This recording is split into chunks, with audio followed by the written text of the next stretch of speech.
সিলেট সীমান্তে বিএসএফের গুলিতে বাংলাদেশি নিহত।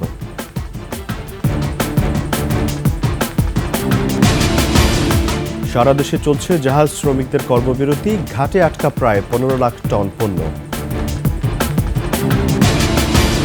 বহিরাগতদের দখলে সৈয়দপুরের রেলের 2500 কোয়ার্টার।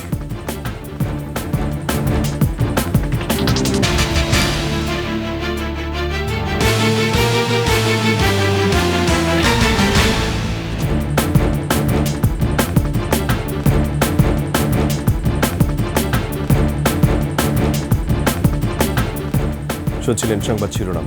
আমন্ত্রণ 21 সংবাদে, সাথে আছি রাজিউর রহমান। দর্শক, 21 টেলিভিশনের সংবাদ একই সাথে সরাসরি দেখতে পাবেন আমাদের ফেসবুক পেজ www.facebook.com/2124 অনলাইনে। এছাড়া সাবস্ক্রাইব করতে পারেন www.youtube.com/@21tv চ্যানেলে। সচিবালয়ে আগুন লাগার ঘটনায় তদন্ত শুরু করেছে কমিটি। আজ তথ্য সংগ্রহের জন্য সেখানে গেছেন সিআইডির ক্রাইম সিন ইউনিট। সরকারি কর্মকর্তা কর্মচারী ছাড়া সচিবালয়ে প্রবেশে সব ধরনের বেসরকারি পাস বাতিল করা হয়েছে। সাংবাদিকরাও অ্যাক্রিডিটেশন কার্ড দিয়ে আপাতত ঢুকতে পারবেন না। দর্শক, সচিবালয়ে মূল গেটে আছেন সহকর্মী মফির রহমান। সরাসরি চলে যাব তার কাছে। মফির, নিশ্চয় শুনতে পাচ্ছেন আমাকে। এই মুহূর্তে সচিবালয়ের প্রধান ফটকে আপনি রয়েছেন। সচিবালয়ের সার্বিক সর্বশেষ পরিস্থিতি কেমন দেখছেন, এবং সিআইডির যেই ক্রাইম সিন ইউনিট কাজ করছে এবং সর্বশেষ কি তথ্য রয়েছে আপনার কাছে, বিস্তারিত জানাবেন আমাদের। ধন্যবাদ রাজিউর। আপনি যেমনটি বলছিলেন যে তদন্ত কমিটি কাজ করছে, আসলে তদন্ত কমিটি গতকাল থেকেই কাজ শুরু করেছে। এর আগের দিন যখন তদন্ত কমিটি গঠন হয়, বৃহস্পতিবার ক্যাবিনেট বৈঠকের পর বিশেষ যে তদন্ত কমিটি গঠন হয় সেটি গতকাল থেকে কাজ শুরু করেছে। আজকেও তারা তাদের নিয়মিত কার্যক্রম করছে এবং করবে। বিকেল 3টায় তাদের একটি বৈঠক রয়েছে, মিটিং রয়েছে, যেটি হচ্ছে স্বরাষ্ট্র মন্ত্রণালয়ে অনুষ্ঠিত হবে। সেই বৈঠকে আসলে কি হয় সেটি বৈঠকের পরেই জানা যাবে। এছাড়া আপনি জানেন যে সকালবেলায় ক্রাইম সিন ইউনিট ভিতরে প্রবেশ করেছেন। ভিতরে প্রবেশ করে তারা বিভিন্ন আলামত সংগ্রহ করছেন। আসলে এখানে নিরাপত্তার স্বার্থে সকল ধরনের বেসরকারি পাস বন্ধ করা হয়েছে। আপনি যেটি বলছিলেন, শুধুমাত্র সরকারি স্থায়ী বা অস্থায়ী পাসধারী যারা আছেন তারাই এখানে প্রবেশ করবেন। এটি হচ্ছে গতকাল রাতে স্বরাষ্ট্র মন্ত্রণালয় থেকে এই প্রজ্ঞাপনটি জারি করা হয়েছে। দুঃখিত, প্রেস বিজ্ঞপ্তিটি জারি করা হয়েছে। এখানে বলা হয়েছে যে যত রকম বেসরকারি অস্থায়ী এবং অস্থায়ী পাস রয়েছে সবই বাতিল করা হলো। এতে করে শুধুমাত্র এখানে যারা কর্মরত স্থায়ী বা অস্থায়ী পাসধারী রয়েছে তারাই শুধুমাত্র সচিবালয়ে প্রবেশ করতে পারবে। এছাড়া আর কেউ প্রবেশ করতে পারবে না। কোনো দর্শনার্থীও এখানে প্রবেশ করতে পারবে না। দর্শনার্থীও পাশাপাশি সাংবাদিকরা যারা নিয়মিত সচিবালয়ের সংবাদ সংগ্রহের জন্য যেতেন তারাও আসলে এখানে প্রবেশ করতে পারবেন না পরবর্তী নির্দেশনা না দেওয়া পর্যন্ত। এখানে এই বিষয়টি যদিও অস্থায়ী বলা হচ্ছে পরবর্তী নির্দেশনা না দেওয়া পর্যন্ত, কিন্তু এখানে আরেকটি বিষয়, সেটি হচ্ছে যে কিছুক্ষণ আগেই এই বিষয়ে প্রধান উপদেষ্টার দপ্তর থেকে একটি বার্তা এসেছে। সেখানে বার্তায় আমরা দেখেছি যে ওখান থেকে যেটি বলা হয়েছে যে এখানে যারা নিয়মিত সাংবাদিক রয়েছেন তারা প্রবেশ করতে পারবেন, তবে প্রতিদিন সংশ্লিষ্ট মন্ত্রণালয় সে বিষয়ে একটি পাস ইস্যু করবে। পাস ইস্যু সাপেক্ষে প্রতিদিন সাংবাদিকরা প্রবেশ করতে পারবে, এইটি একটি বার্তা রয়েছে। এছাড়া পুরাতন অ্যাক্রিডিটেশন কার্ড, এতদিন যারা অ্যাক্রিডিটেশন কার্ড নিয়ে প্রবেশ করতো তাদের সবার অ্যাক্রিডিটেশন কার্ড হয়তো স্থগিত করা হতে পারে। নতুন করে আবার কার্ডের জন্য ফর্ম সংগ্রহের বিষয়টিও বার্তায় বলা হয়েছে। রাজিউর, এই ছিল আমার কাছে সচিবালয়ের সামনে থেকে সর্বশেষ তথ্য। মফির, ধন্যবাদ আপনাকে। দর্শক, সচিবালয় থেকে সর্বশেষ পরিস্থিতি জানাচ্ছিলেন সহকর্মী মফির রহমান। সিলেটের গোয়াইনঘাট সীমান্তে ভারতীয় খাসিয়ার গুলিতে এক বাংলাদেশি কিশোর নিহত হয়েছে। স্থানীয়রা জানায়, গেল রাতে দমদমিয়া সীমান্তের 1261 নম্বর পিলারের কাছে সবুজ মিয়ার মৃতদেহ পড়ে থাকতে দেখা যায়। পরে তারা বিজিবি ও পুলিশকে খবর দেন। গোয়াইনঘাট থানার অফিসার ইনচার্জ সরকার তোফায়েল আহমেদ জানান, খাসিয়ার গুলিতে নিহত সবুজ মিয়ার বাবা আবুল হোসেন থানায় সাধারণ ডায়েরি করেছেন। মরদেহটি ভারতের অভ্যন্তরে থাকায় পুলিশ তা উদ্ধার করতে পারেনি। এর আগে গত বৃহস্পতিবার ভারতীয় খাসিয়ার গুলিতে সিলেটের আরেক কিশোর নিহত হয়।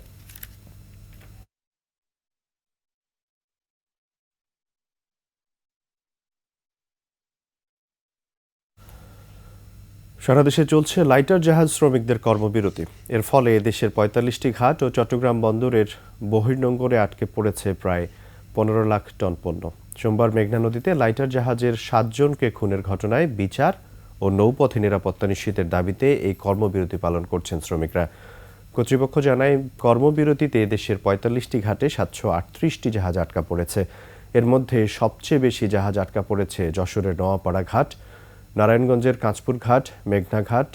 এদিকে কর্মবিরতিতে স্থবির হয়ে পড়েছে সিরাজগঞ্জের বাঘাবাড়ি নৌবন্দর।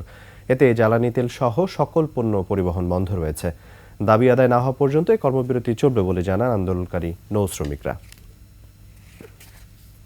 ৭২ ঘন্টার আলটিমেটাম দিয়েছিলাম। আমরা বলেছিলাম আমাদের ভাইদেরকে যারা খুন করেছে তাদের গ্রেপ্তার করে আইনের আওতায় এনে শাস্তির দাবি করেছিলাম। চাঁদাবাজি বন্ধ করা, ডাকাতি বন্ধ করার এই বিষয় নিয়ে আমরা 4টা দাবি দিয়েছিলাম, তা ৭২ ঘন্টার ভিতরে পারি নাই, যার কারণে নৌযান শ্রমিকরা অনির্দিষ্টকালের জন্য এই কর্মবিরতি পালন করবে। এটা সরকার বাহাদুর যত দ্রুত সম্ভব পদক্ষেপ নেবে তত দ্রুতই এটা সমাধান সম্ভব। সৈয়দপুর রেলওয়ে কারখানার প্রায় ২৫০০ স্টাফ কোয়ার্টার অপদখল হয়ে গেছে। শেখ হাসিনা সরকারের ১৫ বছরে আওয়ামী লীগ দলীয় ট্রেড ইউনিয়নের নেতাসহ স্থানীয় প্রভাবশালীরা এসব কোয়ার্টার দখল করে, যার বেশিরভাগই লাখ লাখ টাকার বিনিময়ে বহিরাগতদের কাছে বিক্রি করে দেয়া হয়। বেদখল হওয়া রাষ্ট্রীয় সম্পদ উদ্ধারের দাবি সংশ্লিষ্টদের। নীলফামারী প্রতিনিধি নূর আলম বাবুর তথ্যচিত্রে সৈয়দপুর রেলওয়ে কারখানার উপর ৩ পর্বের রিপোর্টের আজ দ্বিতীয় পর্ব। ব্রিটিশ সরকার সৈয়দপুর রেলওয়ে কারখানা সহ রেলওয়ে কর্মকর্তা, শ্রমিক, কর্মচারীদের আবাসিক সুবিধার জন্য গোলাহাট, আতিয়ার কলোনি, নিচু কলোনি, সাহেবপাড়া ও গার্ডপাড়ায় নির্মাণ করে ৩,২০০ কোয়ার্টার। কর্মকর্তা, শ্রমিক, কর্মচারীরা ক্রমান্বয়ে অবসরে গেলে তাদের ছেড়ে দেয়া অন্তত ২৫০০ কোয়ার্টার দখলে নেয় পতিত আওয়ামী লীগ সরকারের ট্রেড ইউনিয়নের নেতাসহ স্থানীয় প্রভাবশালীরা। এসব কোয়ার্টারের বেশিরভাগই তারা বিপুল অর্থের বিনিময়ে বিক্রি করে দিয়েছেন বহিরাগতদের কাছে। এখন আমাদের বাড়ি করার সমর্থ হয় নাই, তো সেহেতু আমার এক কলিগের কাছে বাসাটাকে নিয়ে আমি ভাড়া দিচ্ছি তাকে, এবং তার বেতন থেকে ভাড়া কাটা যাচ্ছে। আমরা ওই টাকা দিয়ে কিনে দিছি। এখন যদি বলে কি সরে যাও, তো আমরা কোথায় যাব? এখন যাব কোথায়? যদি সরকার যদি কিছু ব্যবস্থা করে দেয় তাহলে সুবিধা হয় আর কি। পরিমাণ দিচ্ছে, ভাড়া টাড়া তো অনেকদিন থাকে না, এরকমই থাকে। অবৈধভাবে আছে, তাদের কাছ থেকে রাজস্ব পায় না। দখল হওয়া রাষ্ট্রীয় সম্পদ উদ্ধারে অন্তর্বর্তী সরকার উদ্যোগ নেবে বলে আশা করছেন এলাকাবাসী। এরা হচ্ছে ভূমিদস্যু, এরা রেলকে পুঁজি করে তাদের নিজেদের অর্থনৈতিক অবস্থাকে অত্যন্ত সচল করেছিল। হয় এটা উদ্ধার হওয়া দরকার, না হলে যারা আছেন তারা যেন, সাধারণ মানুষ যারা আছেন তাদেরকে লিজ দেওয়া যায়, তাহলে সরকারের আয় হবে। রেলের যেটা জায়গার প্রয়োজন সেই জায়গাটা রেল নিয়ে নিক তার অবকাঠামো নির্মাণের জন্য বা কারখানার জন্য। রেলওয়ে কারখানায় শ্রমিক কমে যাওয়ার কারণে বসবাসের লোক না থাকায় কোয়ার্টার দখল হয়ে গেছে বলে দাবি রেলওয়ে কর্মকর্তাদের। কোয়ার্টার উদ্ধারের চেষ্টার কথা জানালেও এসব পরিচালনায় সমস্যার অজুহাত দিচ্ছেন তারা। 26% লোক কর্মরত আছে। 26% লোক কর্মরত হলে পরে আপনি এই কোয়ার্টারগুলো কারে দেবেন? আমাদের মেনটেন্যান্সেরও সমস্যা। তারপরও আমরা চেষ্টা করছি রক্ষা করার জন্য। এখন আপনাদের জনগণেরও একটা সদিচ্ছা আসতে হবে যে না, আমার এই জায়গাটা রেলের জায়গা পড়ে আছে, সরকার সম্পত্তি, আমি দখল করব না। দখলের সাথে কর্মকর্তা কর্মচারীরা জড়িত কিনা তা খতিয়ে দেখার আশ্বাস এই কর্মকর্তার। অবৈধ দখল ও বিক্রি হওয়া এসব কোয়ার্টার উদ্ধারে দ্রুত হস্তক্ষেপ চান রেলের সাধারণ শ্রমিক, কর্মচারী ও স্থানীয়রা। Masuma Lisa, desk report, 21 television. বহির্বিশ্বে ম্যাসাজ থেরাপিস্টদের ব্যাপক চাহিদা রয়েছে সামাজিক মর্যাদাও। বাংলাদেশে ম্যাসাজ থেরাপিস্টদের কদর থাকলেও তাদের সাধারণ স্পার সাথে তুলনা করা হয়, অথচ প্রতি বছরই হয় আন্তর্জাতিক ম্যাসাজ থেরাপি চ্যাম্পিয়নশিপ। এবার বাংলাদেশ থেকে আন্তর্জাতিক ম্যাসাজ থেরাপি চ্যাম্পিয়নশিপে ডাক পেয়েছেন কুমিল্লার ছেলে সাইমন। বিস্তারিত সিরাত আল মুস্তাকিমের রিপোর্টে। ম্যাসাজ থেরাপি এক ধরনের চিকিৎসা। শরীরের ব্যথা উপশম করতে, ফোলা কমাতে, পেশি শিথিল করতে ম্যাসাজ থেরাপি ভালো কাজ করে। আর ম্যাসাজ থেরাপিস্টদের রয়েছে আন্তর্জাতিক প্রতিযোগিতা। এবার আন্তর্জাতিক ম্যাসাজ থেরাপি চ্যাম্পিয়নশিপে বাংলাদেশকে প্রতিনিধিত্ব করবেন সাইমন। ইতিমধ্যে শেষ করেছেন শেষ সময়ের প্রস্তুতিও। আগামী 23শে জানুয়ারি মালয়েশিয়াতে আন্তর্জাতিক ম্যাসাজ থেরাপি চ্যাম্পিয়নশিপে স্পোর্টস ক্যাটাগরিতে খেলবেন তিনি। ৬,০০০ টাকা বেতনে আমি হেল্পার পোস্টে প্রথম ওখানে জয়েন করি। আমার ওয়াইফ জানতো, আদার্স আমি বন্ধু বান্ধব বলেন বা অন্য সার্কেল বলেন, আমি তাদেরকে জানাইতাম না যে আমি একজন ম্যাসাজ থেরাপিস্ট। কিন্তু যখন তারা কোনোভাবে কিছু কিছু থাকে না হয়ে যায়, মানে আসলে তারা যখন জানতে পারছে যে আমি এই প্রফেশনের সাথে কাজ করি, মানে নাক ছিটকানো একটা ব্যাপার থাকে না। আমিও প্রথম ব্যক্তি বাংলাদেশকে আন্তর্জাতিক প্ল্যাটফর্মে ম্যাসাজ থেরাপিস্ট হিসাবে রিপ্রেজেন্ট করতেছি। এখন ওই লোকগুলো, ওই পার্সনগুলো আমাকে কংগ্রেচুলেশন জানাইতেছে। একসময় দরিদ্রতার কষাঘাতে হেল্পার হিসেবে এই সেক্টরে আসলেও সময়ের পরিক্রমায় হয়ে উঠেছেন আন্তর্জাতিক মানের দক্ষ ম্যাসাজ থেরাপিস্ট। একাধিক আন্তর্জাতিক সার্টিফিকেটও আছে তার। আর্থিকভাবেও হয়েছেন সচ্ছল। আমরা ছিলাম হচ্ছে 6/3 বোন। মানে এখন আপনি এটা জিনিস ফিল করবেন কি না যে আমাদের ফ্যামিলিটা বড় ছিল দিকে কেউ দাওয়াত দিত না। আর এখন যখন কেউ মানে দাওয়াত করে না, হাজার ব্যস্ত থাকলেও যাই, ওই যে লোক বেশি ছিলাম দাওয়াত দেয় নেই। এই সেক্টরের সামাজিক মান উন্নয়ন করলে হাজার হাজার বেকার তরুণের কর্মসংস্থান হবে এবং আর্থিক সচ্ছলতাও আসবে বলে আশাবাদী সাইমন। এই সেক্টরে সর্বনিম্ন যদি আমি ইনকাম ধরি 50+। সিরাত আল মুস্তাকিম, 21শে টেলিভিশন, ঢাকা। নিচ্ছি সংবাদ বিরতি। যখন ফিরছি তখন অন্যান্য সংবাদের সাথে আরও থাকবে। সারা দেশে কমেছে শীতের তীব্রতা, হাসপাতালে বাড়ছে শীতজনিত রোগী।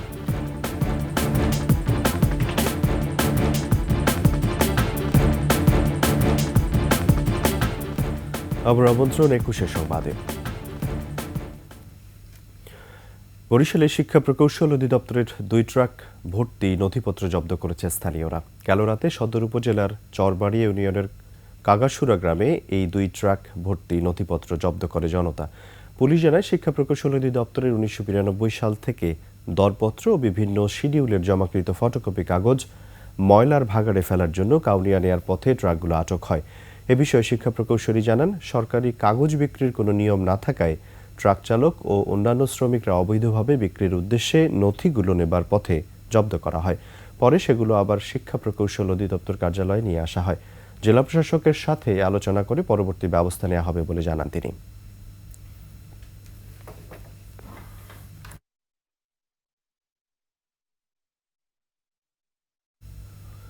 পৌষ মাস শুরু হলেও সারা দেশে কমেছে শীতের প্রকোপ। রাজধানী সহ কয়েকটি জেলায় মেঘলা আকাশ ও শৈত্যপ্রবাহ অব্যাহত আছে। একই সাথে হাসপাতালে বেড়েছে শীতজনিত রোগীর সংখ্যা। আবহাওয়া অফিস জানিয়েছে, জানুয়ারিতে বাড়তে পারে শীতের তীব্রতা। প্রতিনিধিদের পাঠানো তথ্যচিত্রে ইউসুফ হাসান নাইমের ডেস্ক রিপোর্ট। দিনে সূর্যের দেখা মিললেও বিকেল হতেই শৈত্যপ্রবাহ অনুভূত হচ্ছে পঞ্চগড়ে। 9 থেকে 10 ডিগ্রি সেলসিয়াসই থাকছে তাপমাত্রা। জেলা জুড়ে তীব্র ঠান্ডা অনুভূত হওয়ায় বেড়েছে ভোগান্তি। সদর হাসপাতাল সহ উপজেলা কমপ্লেক্সগুলোতে বেড়েছে রোগীর সংখ্যা। কুয়াশা কম, কিন্তু মনে করেন আমরা ঠান্ডাটা বেশি, বাতাস বচ্ছে তো কাজ করতে পারতেছি না, হাত পা একদম কোঁকড়া হচ্ছে। মৌলভীবাজারে ঠান্ডায় জনজীবন বিপর্যস্ত হয়ে পড়েছে। ক্রমশ তাপমাত্রা নেমে আসছে এ জেলায়। দুর্ভোগে পড়েছেন নিম্ন আয়ের মানুষ ও চা বাগানের শ্রমিকরা। যানবাহন চালাতেও হিমশিম খেতে হচ্ছে স্থানীয়দের। চুয়াডাঙ্গায় শীতের তীব্রতা বাড়ার সঙ্গে সঙ্গে সদর হাসপাতালে শিশু ও ডায়রিয়া ওয়ার্ডে রোগীর চাপ বেড়েই চলছে। শয্যা সংখ্যার বিপরীতে 3-4 গুণ রোগী বেশি ভর্তি হওয়ায় চিকিৎসা সেবা ব্যাহত হচ্ছে।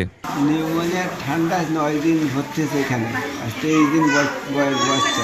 বাবু ঠান্ডা লেগেছে, 3 দিন আমরা হাসপাতালে ভর্তি আছি। তীব্র শ্বাসকষ্টজনিত বাচ্চাদের যেটা নিউমোনিয়া, সেটা অন্যান্য সময়ের মতো, কিন্তু সাধারণ কাশি এবং যেটা ঠান্ডা কাশি, সেটা প্রকোপটা কিছুটা বেড়েছে। ব্রঙ্কিওলাইটিস, নিউমোনিয়া, অ্যাজমা এই ধরনের রোগী পাচ্ছি। 15টা বিছানার বিপরীতে প্রতিদিন 50টা করে শিশু রোগী থাকছে ভর্তি। পৌষের শুরুতে নীলফামারীতে শীতের দাপট অনেকটাই কম। সকাল 8টার পর থেকেই বাড়ছে সূর্যের উত্তাপ, তবে বিকাল থেকে কমতে শুরু করেছে তাপমাত্রা। স্থানীয় আবহাওয়া অফিস জানায়, জানুয়ারির শুরুতে শীতের তীব্রতা বৃদ্ধির পাশাপাশি থাকবে শৈত্যপ্রবাহ আর ঘন কুয়াশা। ইউসুফ হাসান নাইম, ডেস্ক রিপোর্ট, 21শে টেলিভিশন। এবার আন্তর্জাতিক সংবাদ।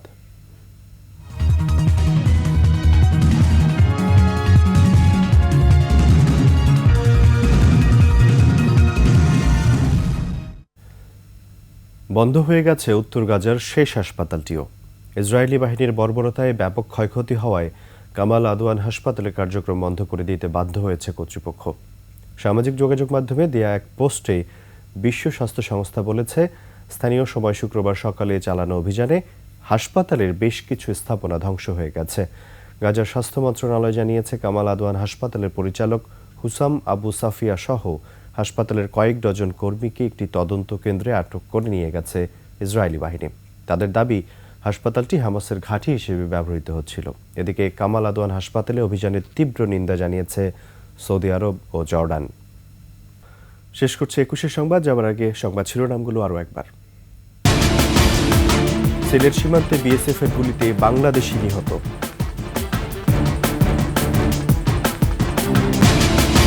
সারা দেশে চলছে জাহাজ শ্রমিকদের কর্মবিরতি, ঘাটে আটকা প্রায় ১৫ লাখ টন পণ্য। বহিরাগতদের দখলে সৈয়দপুরের রেলের ২৫০০ কোয়ার্টার।